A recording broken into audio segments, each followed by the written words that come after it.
Il y a 7 ans, naissait Appel Mali, l'association des professionnels de la presse en ligne du Mali. Cette fêtière regroupe tous les sites d'information du Mali qui va de la presse écrite en ligne au web TV et au web radio. Appel Mali compte aujourd'hui une soixantaine de sites d'information, y compris web TV et web radio. L'association a été créée en 2015.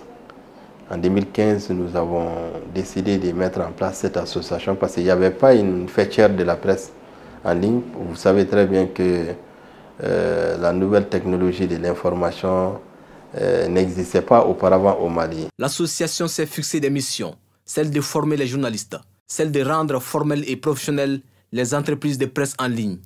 Il y a certains qui font des productions et des diffusions, ils ne sont pas forcément des journalistes, mais souvent on a un œil pour les recadrer. Également faire de telle sorte que pour que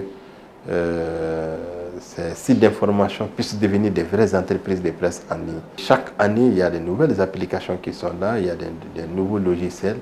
Il faut régulièrement former les journalistes qui interviennent dans ces domaines. Il faut également les sensibiliser. Appel Mali est venu combler le vide juridique et organisationnel dans lequel se trouvait la presse en ligne au Mali. C'est pourquoi elle comporte en son sein une commission d'autorégulation. Nous sommes conscients qu'il n'y a aucune loi qui régule notre secteur aujourd'hui.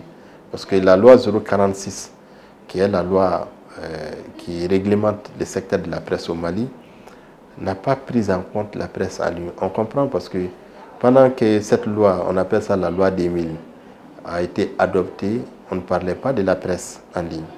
Malheureusement, nous avons fait la relecture de cette loi pour prendre en compte notre secteur. Mais en avant, Appel Mali même a créé une commission d'autorégulation qui permet au moins de veiller sur les différentes publications de ces sites web. L'espace médiatique malien est pullulé par l'avènement des réseaux sociaux avec son cortège de mélange de genres. Mettre fin à ces cafouillages constitue aujourd'hui un challenge pour Appel Mali. Aujourd'hui, le grand défi à relever au niveau de la presse en ligne, il s'agit de professionnaliser le secteur. Savez-vous qu'avec l'avènement des réseaux sociaux, je peux dire tout le monde est devenu journaliste et puis informateur.